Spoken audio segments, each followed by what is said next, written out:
来自芬兰的金阳，因为在台湾从事行销工作，所以能说一口流利的中文。但不管再怎么爱台湾，有时还会想念起自己故乡的好滋味，于是就开始自己动手做菜，慢慢的也培养出了对料理的兴趣。而且在做菜的过程中，他还发现许多台南的小吃与欧洲菜有那么一点同中存异、异中求同的味道。我个人蛮喜欢西班牙料理，那我待在台南很久了，然后发现台南的那个虾仁饭其实很像我们欧洲人喜欢做的，然后我就把一些台南传统食物的元素跟那个西班牙料理放在一起，这样子。那你本身是学生嘛？在台湾来台南读书的？工作，就是对工作跟学中文。哦，本身就是做厨师这一块？不是，是做 marketing。对，这是做菜是我的爱好，这样子。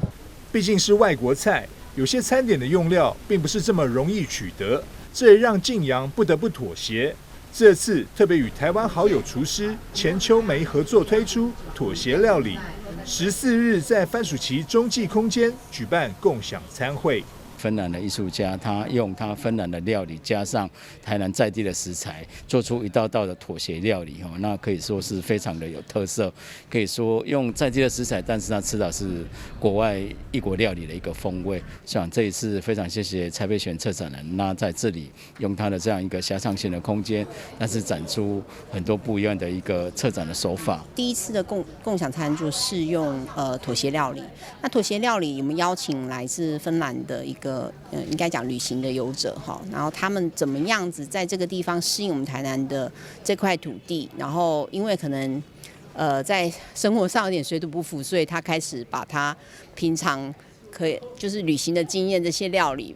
跟我们台南在地食材以及他吃到的一个体验去做一个整合，然后再跟他的好朋友哈，就是我们台南的家庭主妇钱妈妈哈，然后一起做整合，然后出我们的妥协料理。番薯崎中继空间邀请艺术家进驻，举办各种艺文类型的活动，希望能吸引更多民众参与讨论文化聚落与都市计划的议题。而这次受邀参加餐会，同时也是这次插画展的作者克里斯多，也说出了他在这设展的感想。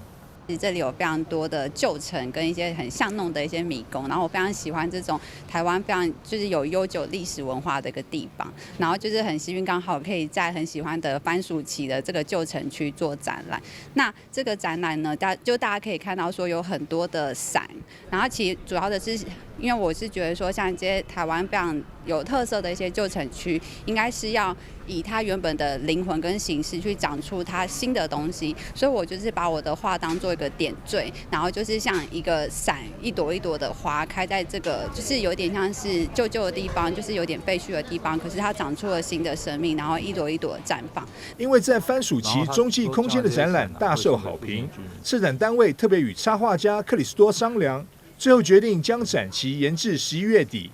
所以还没看展的朋友，千万要把握这次难得的机会。记者张硕维，台南报道。